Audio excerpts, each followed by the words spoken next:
محترمہ فاطمہ جناح نے اپنے آپ کو ایک محافظ فرشتے کی طرح قائد کی خدمت پر مامور کر لیا تھا۔ مادر ملت قائد کی بہن بھی تھی اور رازدار دوست بھی۔ آپ نے اپنی کتاب میرا بھائی میں قائد کے آخری ایام کو بہت تفصیل سے بیان کیا ہے۔ ہم یہ چاہیں گے کہ ہماری موجودہ اور آئندہ نسلیں اپنے قائد کے آخری ایام کے بارے میں خود ان کی بہن سے سنیں۔ یہ چند سطور ایک پوری تاریخ اپنے اندر سمیٹے ہوئے ہیں، کس طرح قائد نے پاکستان اور مسلمانوں کے لیے اپنے آپ کو جھونک دیا، کس طرح اپنی آخری سانسوں میں بھی وہ پاکستان اور مسلمانوں کے لیے فکر مند بھی تھے اور دعا گو بھی۔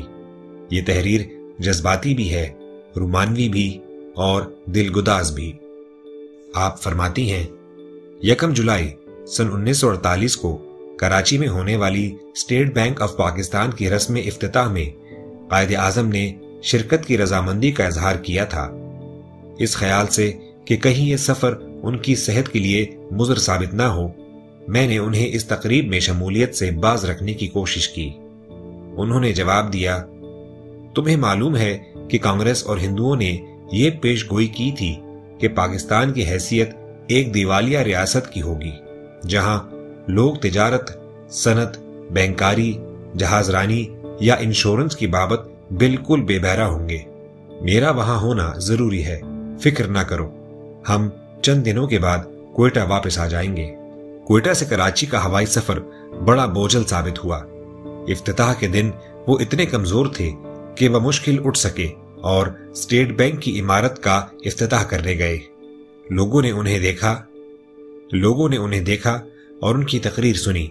انہوں نے یقیناً اندازہ لگا لیا ہوگا کہ ان کی صحت بہت گر چکی ہے۔ تقریر کے دوران ان کی آواز بمشکل سنائی دیتی تھی اور کمزوری اور نقاہت کے مارے وہ بولتے، رک جاتے اور کھانسنے لگتے تھے۔ جب ہم گورنر جنرل ہاؤس پہنچے تو وہ جوتوں اور سوٹ سمیت ہی بستر پر گر پڑے۔ اسی شام امریکی سفیر کی طرف سے دیے جانے والے استقبالیے میں آپ کو شریک ہونا تھا۔ اس دعوت کو رد کرانے کے سلسلے میں میری کوشش بے سود ثابت ہوئی۔ پارٹی میں موجود مہمانوں سے باتیں کرتے اور مسکراتے ہوئے انہوں نے اپنی تھکن اور کمزوری کا کوئی احساس نہ ہونے دیا۔ بہرحال ویسے یہ آخری سماجی مصروفیت تھی جس میں قائد اعظم نے شرکت کی۔ کراچی میں 5 دن کے قیام کے بعد ہم ہوائی جہاز سے کوئٹہ واپس پہنچے۔ ہوائی سفر کی صحبتوں سے وہ بظاہر متاثر تو نہ ہوئے، لیکن اگلے ہی دن نقاہت کے آثار نظر آنے لگے اور ہلکا سا بخار بھی عود کر آیا۔ کوئٹہ میں مختلف اداروں اور سیاسی اور سماجی شخصیات کی جانب سے دعوتوں کی درخواستیں آنا شروع ہو گئیں۔ صورتحال کچھ ایسی تھی کہ انکار کرنے کے سوا کوئی چارہ نہ تھا، لیکن اس بات سے قائد اعظم کچھ اتنے پشمردہ ہوئے کہ انہوں نے زیارت جانے کا فیصلہ کر لیا، جو کوئٹہ سے چند میل کے فاصلے پر زیادہ ٹھنڈا اور پرسکون مقام ہے۔ زیارت کی ریزیڈنسی ہماری قیام گاہ تھی۔ یہ ایک قدیم مگر دلفریب 2 منزلہ عمارت ہے۔ اسے دیکھ کر یوں لگتا ہے جیسے کوئی فوجی چوکی کسی ٹیلے پر واقع ہو۔ یہاں وسیع و عریض لان اور باغات ہیں۔ پھلدار درختوں اور حسین پھولوں کی کیاریوں کا ایک جھنڈ اس علاقے کی دلکشی اور حسن میں 4 چاند لگاتا ہے۔ قائد اعظم دیکھتے ہی اس کے عشق میں گرفتار ہو گئے۔ کمشنر کوئٹہ کی بیگم مسز خان سے مجھے پتا چلا کہ ڈاکٹر ریاض علی شاہ، جو کہ سینے کی بیماریوں کے ماہر تھے، اپنے ایک مریض کو دیکھنے زیارت آئے ہوئے ہیں۔ مسز خان نے تجویز پیش کی کہ قائد اعظم کا معائنہ ڈاکٹر شاہ سے کروایا جائے۔ جب میں نے اس خیال کا اظہار بھائی سے کیا تو انہوں نے پرزور طریقے سے مخالفت کی اور کہا کہ انہیں کوئی مہلک بیماری نہیں ہے، اگر ان کا ہاضمہ درست ہو جائے تو وہ جلد ہی چلنے پھرنے کے قابل ہو جائیں گے۔ لیکن چند دنوں کے بعد جب انہوں نے اپنی کیفیت میں کوئی افاقہ محسوس نہیں کیا تو پھر طبی امداد حاصل کرنے کے بارے میں پہلی مرتبہ خواہش کا اظہار کیا۔ میں نے وقت ضائع کیے بغیر قائد اعظم کے پرائیویٹ سیکریٹری فرخ امین کو ہدایت کی کہ وہ سیکریٹری جنرل چودھری محمد علی کو ٹیلی فون کریں اور لاہور کے مشہور ڈاکٹر کرنل الہی بخش کو وہاں بلوانے کا فوری بندوبست کریں۔ یہ 21 جولائی سن 1948 کا دن تھا۔ پیغام بھیج دینے کے بعد ہم بے چینی سے ڈاکٹر کی آمد کا انتظار کرنے لگے۔ قائد اعظم کی حالت روز بروز گرتی جا رہی تھی، مگر ان کا ذہن اب بھی بیدار تھا۔ وہ مجھ سے نئے آئین، تنازع کشمیر اور مہاجرین کے بارے میں گفتگو کیا کرتے تھے، مگر جو چیز انہیں سب سے زیادہ پریشان کیے ہوئے تھی وہ یہ تھی کہ ان کے پاس وقت اور طاقت بہت کم رہ گئی ہے، جبکہ اتنے سارے کام کرنے اب بھی باقی ہیں۔ جمعہ 33 جولائی کو بعد از دوپہر کرنل الہی بخش زیارت آ گئے۔ اگلی صبح میں کرنل الہی بخش کو ساتھ لے کر قائد اعظم کے پاس گئی۔ اس سے پہلے کہ ڈاکٹر ان سے کوئی سوال کرتا، انہوں نے کہا، امید ہے تمہارا سفر اچھا گزرا ہوگا ڈاکٹر۔ اس کے بعد قائد اعظم نے سن 1934 سے لے کر اب تک کی بیماریوں اور تکلیف کے بارے میں مختصراً ڈاکٹر کو بتایا، ساتھ یہ بھی کہ ان کی حالت ٹھیک ہے سوائے ہاضمے کے۔ میں پچھلے 14 سال سے 14 گھنٹے روزانہ کام کر رہا ہوں۔ اس سے پہلے میں کبھی بیمار نہیں پڑا، سوائے گزشتہ چند سالوں میں جب مجھے اکثر بخار اور کھانسی کی تکلیف رہی۔ تھوڑے سے آرام سے میری طبیعت ٹھیک ہو جاتی ہے، لیکن اب یہ بخار اور کھانسی کچھ زیادہ دیر پا اور طویل ہو گئی ہے۔ ان چند جملوں کی ادائیگی نے ہی قائد کو نڈھال کر دیا۔ کرنل الہی بخش نے اچھی طرح معائنے کے بعد کہا، جناب آپ کا پیٹ بالکل ٹھیک ہے، لیکن میں آپ کے سینے اور پھیپھڑوں کے بارے میں یقین سے نہیں کہہ سکتا۔ پہلے میں ماہرین سے آپ کے خون اور بلغم کے معائنے کرواؤں گا۔ آپ کو زیادہ مقوی غذاؤں کی ضرورت ہے۔ اگلی صبح کوئٹہ کے سول سرجن ڈاکٹر صدیقی اور ڈاکٹر محمود آئے، جنہوں نے ان کے خون اور بلغم کا نمونہ لیا۔ اسی دوپہر کو میں نے ایک حوصلہ شکن خبر سنی۔ میں نے مناسب سمجھا کہ کرنل الہی بخش خود قائد اعظم کو یہ خبر پہنچائیں۔ جناب، ہم نے جو ٹیسٹ لیے ہیں ان سے پتا چلا ہے کہ آپ کے پھیپھڑوں میں انفیکشن ہے۔ قائد اعظم نے خاموشی سے ان کی بات سنی اور کہا، اس کا مطلب یہ ہوا کہ مجھے تپِ دق ہے۔ کرنل الہی بخش کی درخواست پر لاہور سے ڈاکٹر ریاض علی شاہ، سینے کے امراض کے ماہر، ڈاکٹر عالم ایکس رے کے ماہر اور ڈاکٹر غلام محمد کلینیکل پیتھولوجی کے ماہر اپنے عملے کے ساتھ پہنچے۔ ان کے معائنوں اور ٹیسٹ نے کرنل الہی بخش کی تشخیص کی تصدیق کی۔ ان لوگوں نے فیصلہ کیا کہ قائد اعظم کی دیکھ بھال کے لیے ایک اہل نرس کا ہونا بھی ضروری ہے۔ پہلے تو قائد نے انکار کیا کہ یہ پیسے کا ضیاع ہوگا، لیکن پھر مان گئے کہ فاطمہ جناح دن رات ان کی خدمت کر کے تھک چکی ہوں گی۔ سسٹر فلیس ڈینہم کو قائد کی نرس کے طور پر خدمات دی گئیں۔ انہوں نے بخوبی اپنے فرض کو نبھایا، قائد کی غذا کا بھرپور خیال رکھا۔ اب قائد کی طبیعت سنبھل رہی تھی۔ 27 اگست کو عید الفطر کا دن تھا اور قائد اعظم قوم کے نام اپنا پیغام لکھنے میں مصروف ہو گئے۔ یہ ان کا عوام کے نام آخری مراسلہ تھا۔ قائد نے اپنے پیغام میں لکھا، ہم صرف اپنی متحدہ کوششوں اور اپنے مقدر میں یقین کی بنا پر اپنے خوابوں کے پاکستان کو ٹھوس حقیقت میں تبدیل کر سکیں گے۔ گزشتہ عید الفطر جو قیام پاکستان کے فوراً بعد آئی تھی، مشرقی پنجاب کے المناک واقعات کے باعث ہمارے لیے اپنے ساتھ لانے والی خوشیاں کھو چکی تھی۔ گزشتہ سال کے خونی واقعات اور ان کے نتیجے میں لاکھوں لوگ اپنے گھروں سے ہجرت کرنے پر مجبور ہو گئے تھے۔ ان واقعات نے ایک بہت محیط مصیبت کھڑی کر دی۔ بے گھر انسانوں کو نئے سرے سے آباد کرنے میں ہماری تمام تر توانائیاں صرف ہو گئی تھیں اور ہمارے وسائل اختتام کی آخری حدوں کو چھونے لگے۔ اس کام کی شدت اور وسعت نے ہم سب کو بری طرح متاثر کیا تھا اور مشکلات کے سیلاب میں صرف ہمارے سر ہی پانی سے باہر رہ گئے تھے۔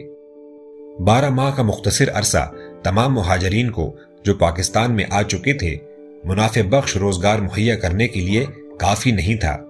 ان کی دوبارہ بحالی کے لیے خاطر خواہ کام کیا جا چکا ہے، مگر ان کی کافی تعداد کو بحال کرنے کا کام اب بھی باقی ہے۔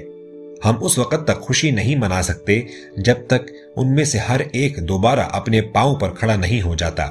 مجھے پختہ یقین ہے کہ اگلی عید تک یہ مشکل اور پیچیدہ مسئلہ حل کر لیا جائے گا اور تمام مہاجرین کو پاکستانی معیشت میں مفید شہریوں کی حیثیت سے جذب کر لیا جائے گا۔ برادر مسلم ممالک کے لیے میرا پیغام عید دوستی اور خیر سگالی پر مبنی ہے۔ ہم سب ایک خطرناک دور سے گزر رہے ہیں۔ طاقت کی سیاست کا ڈرامہ جو فلسطین، انڈونیشیا اور کشمیر میں کھیلا جا رہا ہے، اس سے ہماری آنکھیں کھل جانی چاہیے۔ صرف ایک متحدہ محاذ کے قیام کے ذریعے ہی ہماری آواز دنیا کے ایوانوں میں سنی جا سکی ہے۔ چنانچہ میں آپ سے اپیل کرنا چاہتا ہوں کہ آپ اسے خواہ کوئی بھی زبان دیں، مگر میرے مشورے کی روح یہ ہے، ہر مسلمان کو دیانتداری، خلوص اور بے غرضی سے پاکستان کی خدمت کرنی چاہیے۔ اگست کے آخر تک قائد اعظم زندگی میں دلچسپی کھو بیٹھے اور مجھ سے کہنے لگے، فاطمہ، اب میں مزید زندہ نہیں رہنا چاہتا، جتنی جلدی میری سانسوں کا سلسلہ رک جائے اتنا ہی اچھا ہے۔ 1 ستمبر کو کرنل الہی بخش بڑے اداس نظر آ رہے تھے۔ انہوں نے مجھ سے کہا، قائد اعظم کو جریان خون کا مرض لاحق ہو چکا ہے، میں حقیقتاً پریشان ہوں، ہمیں انہیں کراچی لے جانا چاہیے، اب کوئٹہ کی بلندی بھی ان کے لیے اچھی نہیں ہے۔ ڈاکٹروں کا خیال تھا کہ اب ان کا بچنا معجزے سے کم نہ ہوگا۔ جب میں نے اپنے بھائی کو نئے پروگرام کے بارے میں بتایا تو انہوں نے کہا، ہاں ٹھیک ہے، مجھے کراچی لے چلو، میں وہاں پیدا ہوا تھا، وہیں دفن بھی ہونا چاہتا ہوں۔ یہ کہہ کر انہوں نے آنکھیں بند کر لی۔ تھوڑی دیر کے بعد وہ سو گئے، لیکن ان کی نیند بے چین اور بے ربط تھی۔ وقتاً فوقتاً ان کے ہونٹوں سے دبے دبے الفاظ سنائی دیتے تھے۔ وہ بڑبڑا رہے تھے، کشمیر، انہیں حقوق دو، انہیں ہر قسم کی امداد فراہم کرو، پاکستان۔ ان کے جہاز وائکنگ کو فوراً کوئٹہ پہنچنے کا حکم دیا گیا اور ڈاکٹروں نے 11 ستمبر کو فیصلہ کیا کہ ہم لوگوں کو کراچی کے لیے 2 بجے ہوائی اڈے پر پہنچ جانا چاہیے۔ جس وقت ان کو اسٹریچر پر ڈال کر جہاز کے کیبن میں لایا گیا تو پائلٹ اور جہاز کے عملے نے ایک قطار میں کھڑے ہو کر انہیں سلامی دی۔ انہوں نے جواباً آہستگی سے اپنا نحیف بازو ہلایا۔ پائلٹ نے ہمیں آگاہ کیا کہ کچھ دیر تک اسے 7000 فیٹ کی بلندی پر پرواز کرنا پڑے گا۔ بلوچستان کے پہاڑی علاقے کے ختم ہونے کے بعد جہاز کی بلندی 5000 فٹ ہو گئی۔ آکسیجن کی نالیاں اور گیس ماسک تیار رکھے گئے تھے۔ جب وائکنگ نے بلندی پر چڑھنا شروع کیا تو قائد اعظم کے لیے سانس لینا 2 بھر ہونے لگا اور میں نے ان کے منہ اور ناک سے گیس ماسک لگا دیا۔ کچھ دیر تک وہ آکسیجن لیتے رہے، پھر انہوں نے گیس ماسک کو پرے کر دیا، جیسے وہ کہہ رہے ہوں کہ یہ سب بیکار ہے۔ تقریباً 2 گھنٹے پرواز کے بعد ہم ماڑی پور کے ہوائی اڈے پر 4:15 بجے اترے۔ یہی وہ جگہ تھی جہاں آج سے 1 سال قبل قائد اعظم امید اور اعتماد کے ساتھ ہوائی جہاز سے اترے تھے اور پاکستان کو ایک عظیم ملک بنانے کا ارادہ رکھتے تھے۔ ان گنت لوگوں، کابینہ کے ممبران اور سفراء نے ان کا استقبال کیا تھا، لیکن آج پیشگی ہدایت کے مطابق ہوائی اڈا سنسان اور ویران پڑا تھا۔ البتہ گورنر جنرل کے ملٹری سیکرٹری کرنل نولس ہمارا خیر مقدم کرنے کے لیے وہاں موجود تھے۔ قائد اعظم کو ایک اسٹریچر پر لٹا کر ایک فوجی ایمبولینس میں رکھا گیا جس میں انہیں گورنر جنرل ہاؤس لے جانا تھا۔ ایمبولینس میں میرے علاوہ سسٹر ڈینم بھی تھی۔ گاڑی بہت سست روی سے آگے بڑھ رہی تھی۔ ہماری پارٹی کے دوسرے ارکان کاروں میں سفر کر رہے تھے۔ صرف کرنل الہی بخش، ڈاکٹر مستری اور ملٹری سیکرٹری گورنر جنرل کی کیڈی لیک کار ہماری ایمبولینس کے پیچھے آ رہے تھے۔ غالباً 4-5 میل کا سفر طے ہوا تھا کہ ایمبولینس نے ایک ہچکولا سا کھایا اور یکدم رک گئی۔ 5 منٹ کے بعد میں باہر نکلی تو پتا چلا کہ گاڑی کا پیٹرول ختم ہو گیا تھا۔ ڈرائیور نے انجن کو بارہا سٹارٹ کرنے کی کوشش کی مگر بے سود۔ جب میں دوبارہ ایمبولینس میں داخل ہوئی تو قائد اعظم کی پلکوں میں آہستگی سے حرکت ہوئی اور انہوں نے سوالیہ نظروں سے میری جانب دیکھا۔ میں نے ان پر جھکتے ہوئے بتایا کہ انجن بند ہو گیا ہے۔ انہوں نے خاموشی سے آنکھیں بند کر لی۔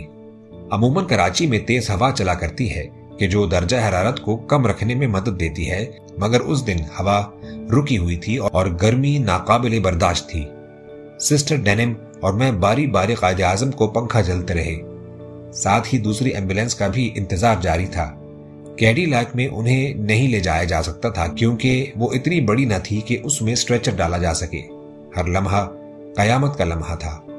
قریب ہی مہاجرین کی بے شمار جھونپڑیاں آباد تھیں اور لوگ اپنے کاموں میں مصروف نظر آ رہے تھے، اس بات سے لا علم کہ ان کا قائد اعظم جس نے انہیں ایک وطن دیا تھا اس وقت ان کے پاس بے بس اور مجبور پڑا ہوا ہے۔ گاڑیاں ہارن بجاتے ہوئے گزر رہی تھیں، بسیں اور ٹرک بھی شور مچاتے چلے جا رہے تھے، اور ہم وہاں ایک ایسی ایمبولینس میں بے حس و حرکت پڑے ہوئے تھے جس نے 1 انچ بھی آگے بڑھنے سے انکار کر دیا تھا، قائد اعظم کی قیمتی زندگی کی گھڑیوں کے برابر کم ہونے کی پرواہ کیے بغیر۔ ہمیں 1 گھنٹے سے زائد انتظار کرنا پڑا۔ یہ میری زندگی کا سب سے طویل اور اذیتناک گھنٹہ تھا۔ آخر دوسری ایمبولینس آئی، ان کا اسٹریچر اس میں منتقل ہوا اور ہم گورنر جنرل ہاؤس کی طرف روانہ ہوئے۔ گھر پہنچ کر جب انہیں اسٹریچر سے اتار کر بستر پر لٹایا گیا تو کرنل الہی بخش کی گھڑی دیکھ کر مجھے اندازہ ہوا کہ ماڑی پور سے گورنر جنرل ہاؤس تک پہنچنے میں ہمیں 2 گھنٹوں سے زیادہ وقت لگا تھا۔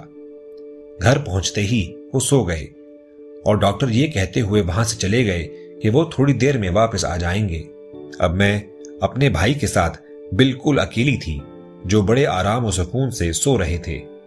اتنے سکون سے سوتے ہوئے میں نے انہیں پہلے کبھی نہیں دیکھا تھا۔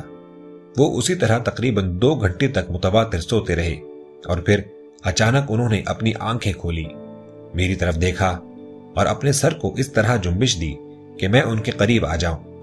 وہ کچھ کہنا چاہتے تھے، میرے ہوش و حواس گم ہو گئے جب انہوں نے سرگوشی میں کہا، فاتی، خدا حافظ، لا الہ الا اللہ محمد رسول اللہ، اور ان کا سر دائیں جانب جھک گیا اور آنکھیں بند ہو گئیں۔ اِنَّ لِلَّهِ وَإِنَّا إِلَيْهِ رَاجِعُونَ۔